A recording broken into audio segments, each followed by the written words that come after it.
I know that it's going to seem like a little left field to open up Thursday Spiritual Matters Daily Huddle with a quote from an astrophysicist. But you'll hear what I mean when I tell you the quote. This is by Neil deGrasse Tyson, and he says, "We are all connected to each other biologically, to the earth chemically, and to the rest of the universe atomically."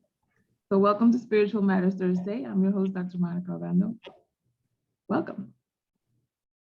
Perfect.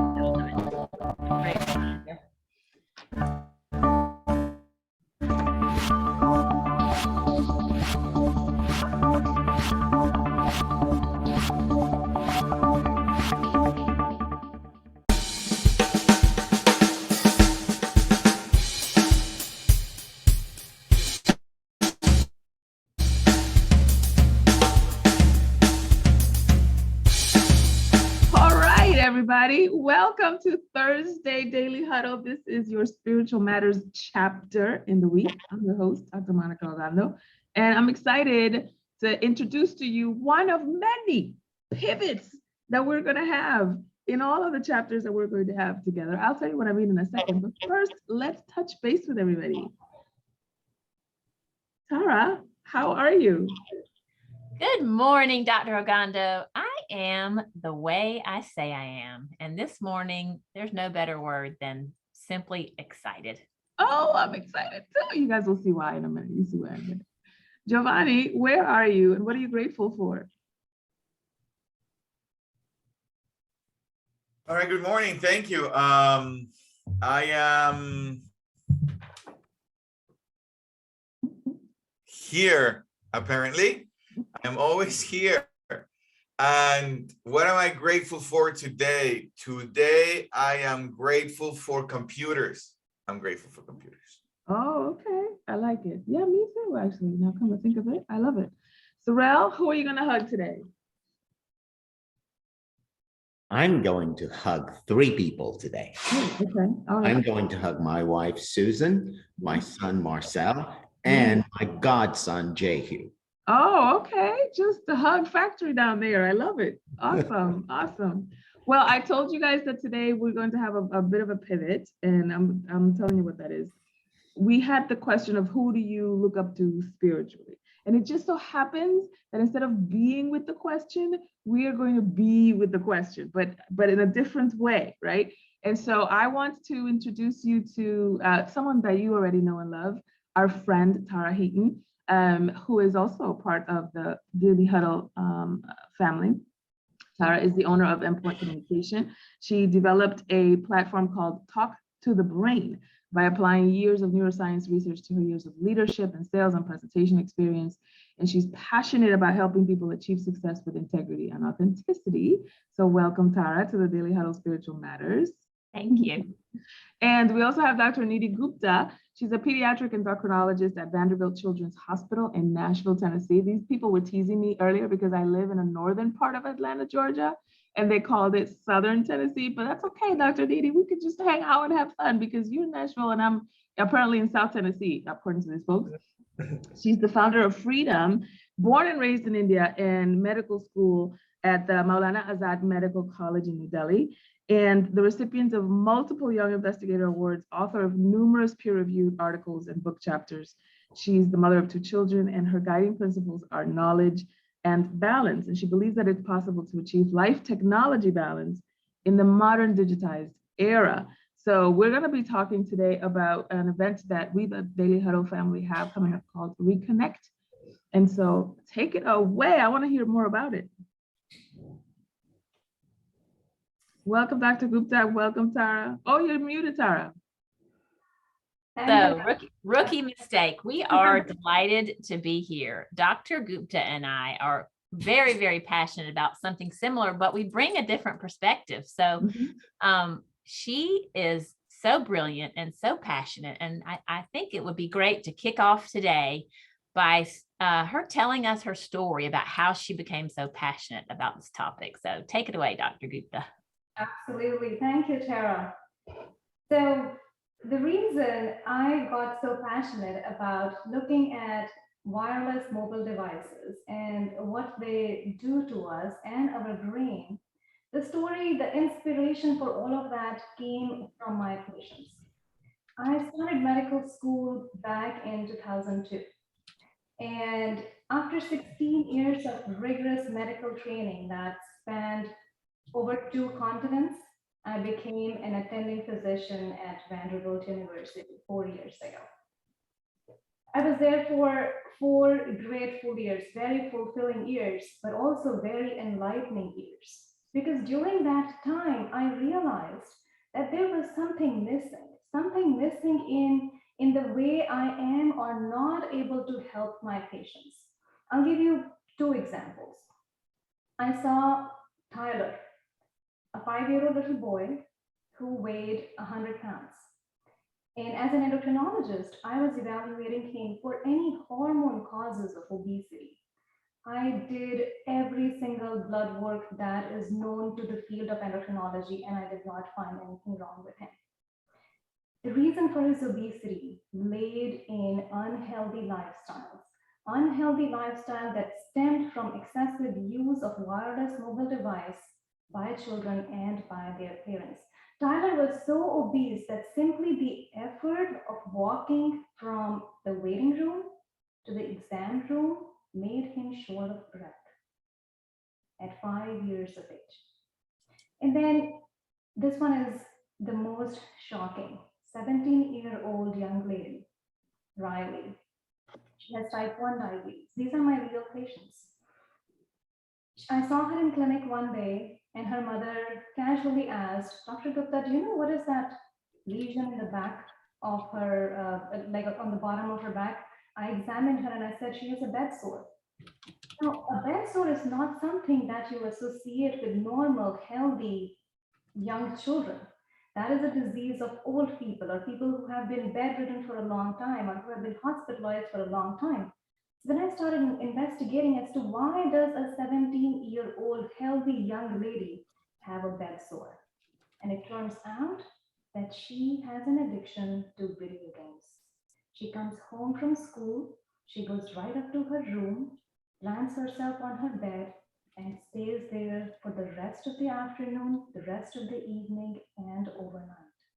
My mother told me, we cannot get home soon enough for Riley to be able to engage with her devices. So experiences like these, patient perspectives like these, make me think that there is something more that I need to do to help my patients. I need to empower them with knowledge about wireless mobile device dependency, because when I empower them with knowledge, that is when I see transformation in their attitudes and practices that help my patients regain control on their life, break the hypnosis of technology, break the hypnosis of wireless mobile devices, feel alive again, get a grip on their health, on their joy, and on their efficiency. So that is why I launched Phreedom, Ungrip Devices, Grip Life.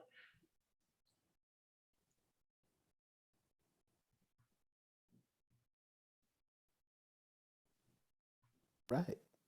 Well, thank you, Dr. Thank you for Gupta. that. I'm gonna jump in for a second.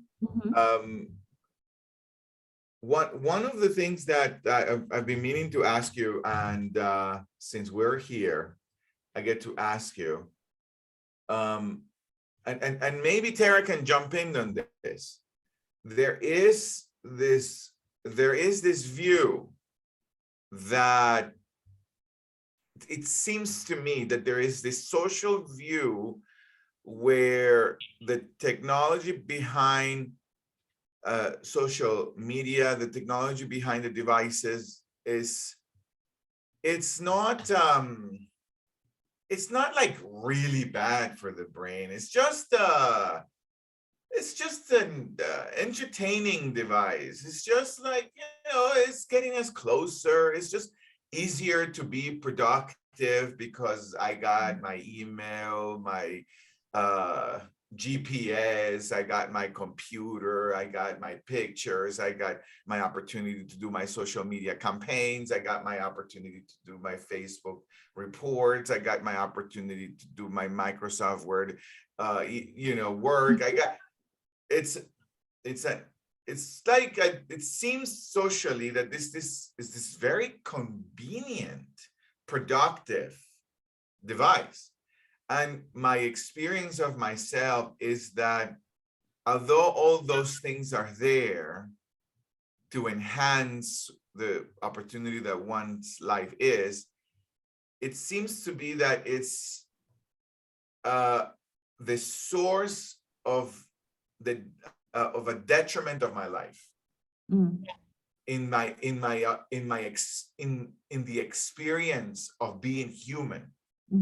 What would you say, is it impacting people chemically at the level of the brain? Is this what we're dealing with? Yes, Giovanni, it is impacting us. But then I never advocate for people to throw their wireless mobile devices out the window and go back to using a flip phone. I can't do that myself. I can't. I need my wireless mobile device to keep my life organized, to do what I need to do. Like you said, to be productive and to be efficient. But it takes a lot of determination, self-discipline, motivation, and good understanding of how devices manipulate our brain to be able to achieve that balance, the balance of life, work, technology. We are so familiar with the phrase of work-life balance. I have a problem with that phrase. Why does work come before life? Why is it not life-work balance? So Right, come on. the term life technology, I put life first. Life comes first. Life, work, technology balance.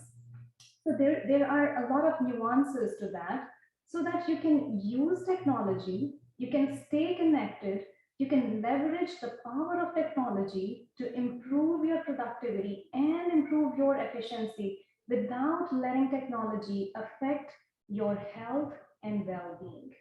And that is where dopamine, the neurotransmitter that is released in the brain, comes into picture. And I'm going to let Tara talk to us more about dopamine. She is the expert in talking to the brain and all things neurotransmitter. Thank you for mentioning that, because the addiction, and it is addiction to mobile devices, is not, I'm not as passionate about that specifically as I am to the addiction to dopamine. And when we grab that phone and open our iPad and take mobile devices to the toilet, we are all getting hits of dopamine, which is pleasure.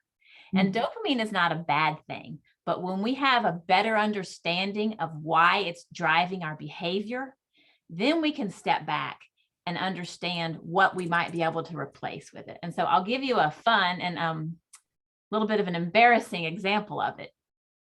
Many of you know I smoked cigarettes for years, and I always hid the fact that I smoked cigarettes. And even when the first time I tried to quit, I replaced the cigarettes with Pop-Tarts.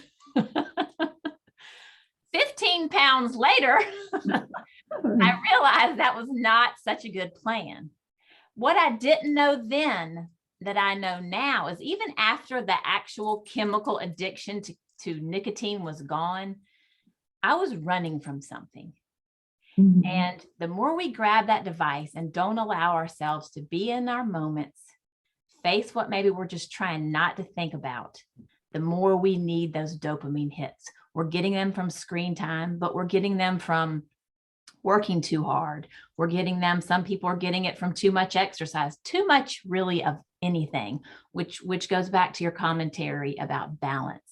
So dopamine is a neurotransmitter that is very pleasurable to our brain. It is a small molecule, which means it comes into our brain quickly and it's released quickly. If you've ever seen some of those old medical shows and they think someone's not going to live, they're like, hit them with dopamine.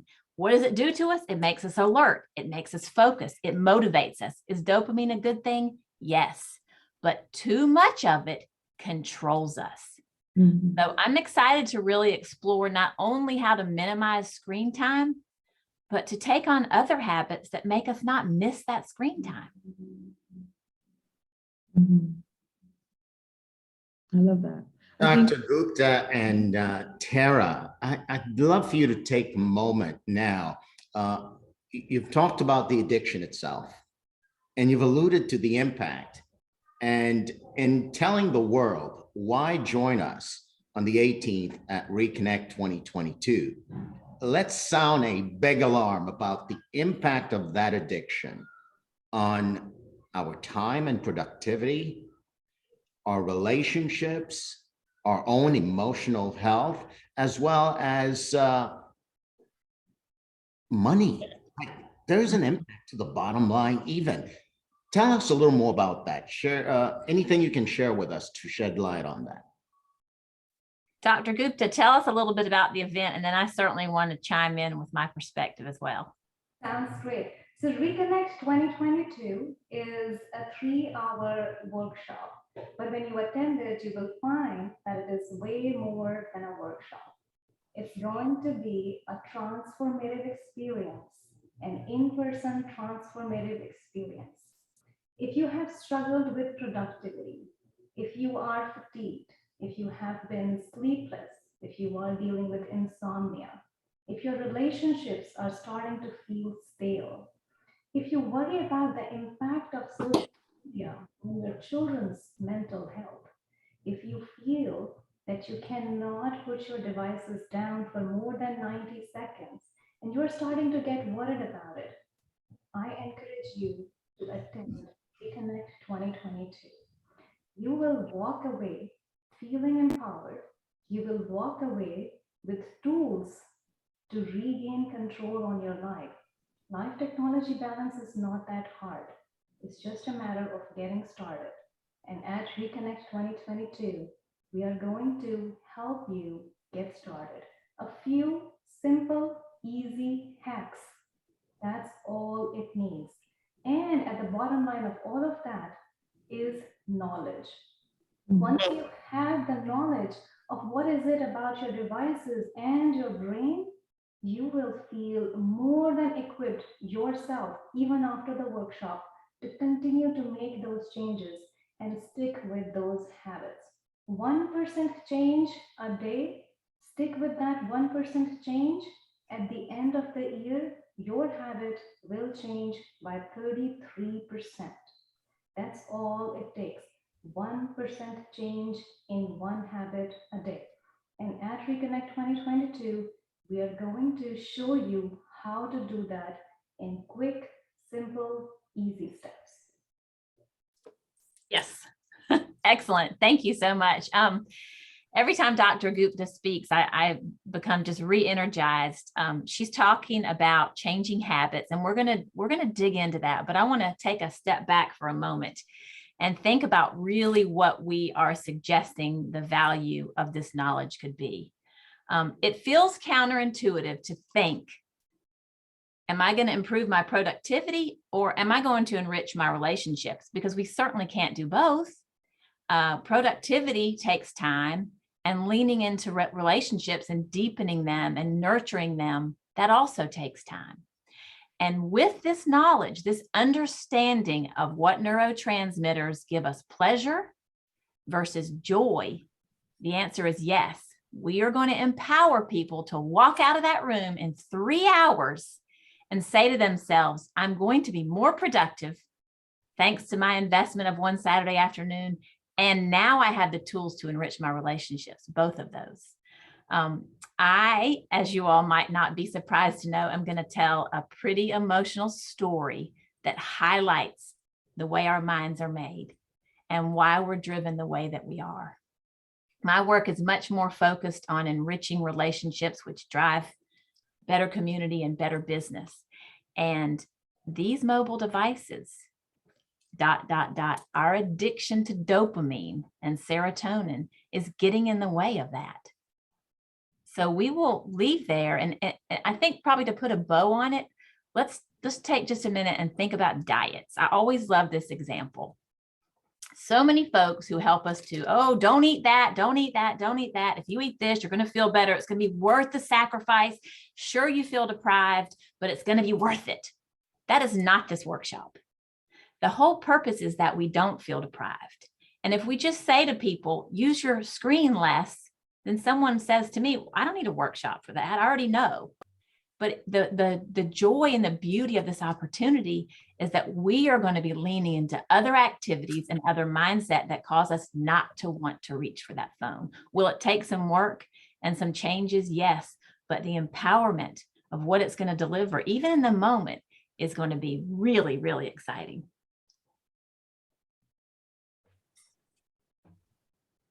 That is awesome. That is awesome. Tara and Nidhi, Dr. Gupta, I am clear that people in the audience right now probably are not just intrigued, but have questions themselves. And without them attending on the 18th, because many will, what could you say to them, and what questions do you have or comments from the audience for Dr. Gupta and Tara?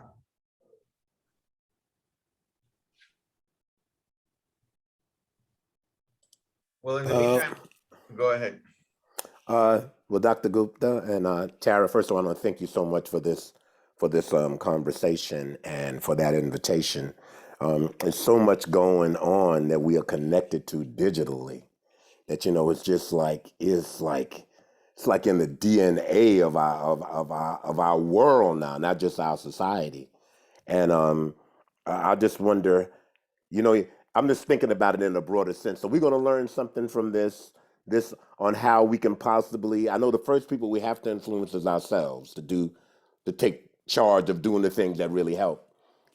Is there some kind of way that younger people could come to this and it wouldn't be kind of over their heads, or that it could interest them to be in on it? Because maybe we should get some young people to really come in on this. That is a great question, Stan. The event is open to children over 13 years of age. Okay.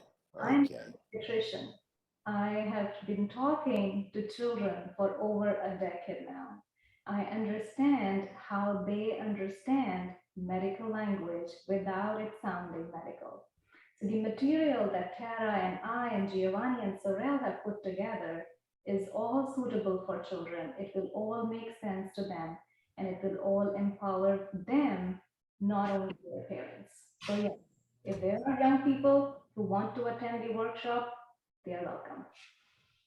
Thank you. And I also would add to that, I would encourage young people to attend and not try to be the mediator of the information to young people. And the reason for that is, I'll lean on my talk to the brain work, is that to go home and say to a young person, here is the research, here are the facts, let me tell you what you're doing to your brain, put that doggone phone away, is not going to encourage anyone, no matter what their age is. But to sit in a room with people, feel their energy, and hear some emotional stories that cause people to think that could be me, that could be my child, that could be my niece, that could be my sister, that could be my grandchild. That's the power of being in the room. So I not only say, yes, young people, but don't try to give this information to them secondhand. Let them experience it. That's great. And thank you for putting the link in there. You can go to www.reconnect.expert to register. So make sure that you do that. And buy yourself and your grandchild and your son and your husband and your friend a couple of tickets so that everybody can attend. And thankfully, because we live in such a digitized world, this conference is also, or this workshop can also be accessed virtually. So you can save yourself some gas and you can save yourself an air ticket if you happen to be, you know, we have a global Daily Huddle audience. So if you're in Europe or Africa, or like me, that is on the West Coast right now, you can join us virtually as well. You go to www.reconnect.expert to join us and register. What other questions do we have? What other questions do we have for Dr. Gupta and for Tara? I have a comment slash question slash inquiry. I don't know. One of the things that I heard, and I'm going to say it wrong, okay? I'm going to be messing what I'm going to try to say here. But one of the things that I heard a couple of years ago is that it was more of a marketing kind of hook rather than an intellectually effort statement, which was the world is becoming smaller. We can connect with the rest of the world, and instead of this campaign, this global campaign, marketing campaign to embrace the opportunity that technology is for us. But my experience of my experience of being alive, right? And my experience of human beings, and I get to be with thousands a year, is that we're not closer. We're not more connected. We are more and more isolated. And yes, I can talk to somebody in South Africa or in China way faster, but my experience of relationships is farther and farther and farther with my closest ones, and and then the world itself. And I just don't think it's Giovanni, like the jerk Giovanni, who is committed to being a jerk. No, I really see that the impact that the devices have on my brain is nobody's concern. And it is smoked with a beautiful marketing line called "The world is closer to your fingertips. You're now more connected than ever before." It's just your fault that you're a jerk and you don't want to go visit Sorrel. You don't want to go hug Sorrel. So I'm thinking, Tara or Dr. Gupta, that there is more to unpack here on the impact to our brain chemically. There's a lot more to unpack here. I mean, suicidal rates are high. Teenage suicidal rates are high. Anxiety and depression is high. Is it Giovanni the jerk, or is it really impacting I love that question, Gio, because you're not a jerk. You're a human being. And it just, not to continue to lean on this example, but I'm going to, because I think it puts color around it. We have a lot of self-loathing if we can't give up our donuts or our sugar. And what we don't understand is sugar is addictive. It's not a matter of self-discipline. It isn't. It is chemical addiction in the brain. And we are going to unpack this, but what if we're craving dopamine and serotonin? There are ways to spend our time, our efforts, and our energy to minimize that so that we don't feel deprived. And that's what we're going to unpack. You guys asked for one, if someone can't come and attend on Saturday, what will be one thing that they could take away and start to change their addiction to that wireless mobile device? And this sounds so simple, but you will not believe what it will do for your brain. Put the phone away and connect with a loved one on a new, deeper level. Go out and walk with your spouse, your child, ask them questions that you've never asked before, because that will ignite something new and something novel. And that's what dopamine gives us. But it's going to ignite something much more powerful and much more sustainable. And that's something called oxytocin. It makes us feel bonded and connected and in love with the person that we're with. And in order to truly connect with that person and uncover something novel, I discovered something about my husband over the past week that I've never known. We've been together almost 14 years. That's dopamine, baby, but it's also oxytocin, which gives us peace and a feeling of love and a feeling of empowerment, and it minimizes that addiction. So I hope that's helpful. Yeah, because I work really hard to be in a nice guy. Thank you, Tara. Thank you so much. That's awesome. I'm looking forward to reconnecting with all of you. Reconnect is happening June 18th, and you can find out more on www.reconnect.expert. Thank you all for being here with us on Spiritual Matters Thursday, because you know what? This was even a better quote than I anticipated.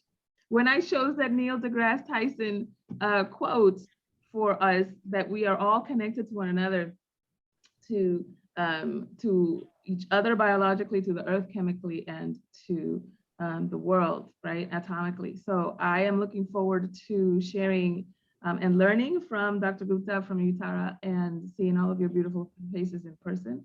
Thank you all for being here with us today. I'll talk to you next week. Thank you for having us. Thank you all so much. Thank you. Thank you.